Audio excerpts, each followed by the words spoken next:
So, okay. So Holly has a podcast. She recently launched her first season. She wrapped up that first season. And so Holly is going to ask me a couple of questions. We're going to strategize a little bit about our podcast. So Holly, share with everybody what is the name of your podcast and who is it for? Yeah. So the name of my podcast is The Prosper Collective, and it's the same name as my business.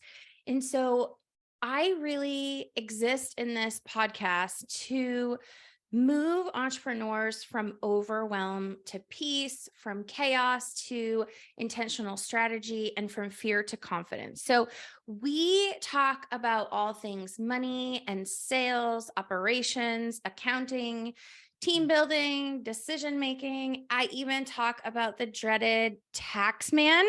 I Yeah. know nobody likes him, but we talk about him. And this is all on the foundation of generosity. That is the main goal of my podcast, is to help entrepreneurs tame the chaos in their business so that they can be generous and create a legacy. I really remember when I started thinking about the podcast, I was like, should I do this? Should I not do this? There's so many voices in the finance space.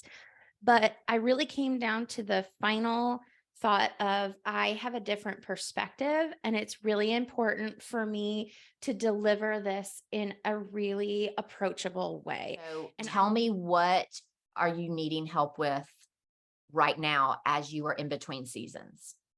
okay, so pretty much I just want to do some reflecting on the last season Mhm. and figure out how to make it better. And I think the biggest question for me right now is kind of, how do I look at the analytics of what I've done and extrapolate information out of that to Yeah. help me make better decisions in the future? Because I have So good. I love your question. Number one is the word reflecting. I think that is so good because with podcasting, it is a must. You don't want to continue putting out content that maybe there is another piece or something else that your listeners are really dying to hear and they're waiting for you to share it.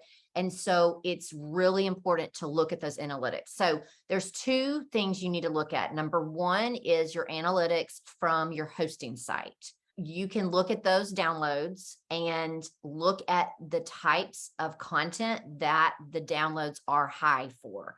Was this episode listened to 100 times and this episode listened to 30? There might be something there, not just the day it comes out, but continuals. And then just see if you have a pattern going on.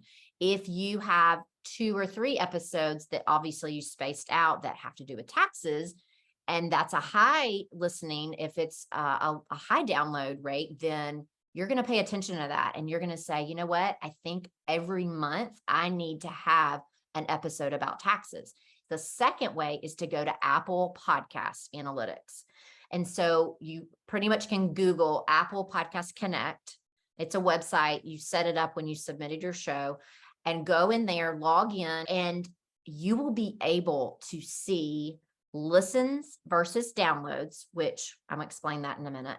You're going to be able to see the percentage of how long someone listened. That is really cool to look at. You can see if they listen 20% and they trailed off, then that shows you, okay, why did they trail off? Is this something that is a pattern? So you definitely look at that percentage. I say if it's 80% or better, then you're onto something. If something says 100% or more, that means they listened to it more than one time. So if it says 110, you know that they listened to it twice on the same device. That to me is way huge. And that's not super common, but you will see that sometimes.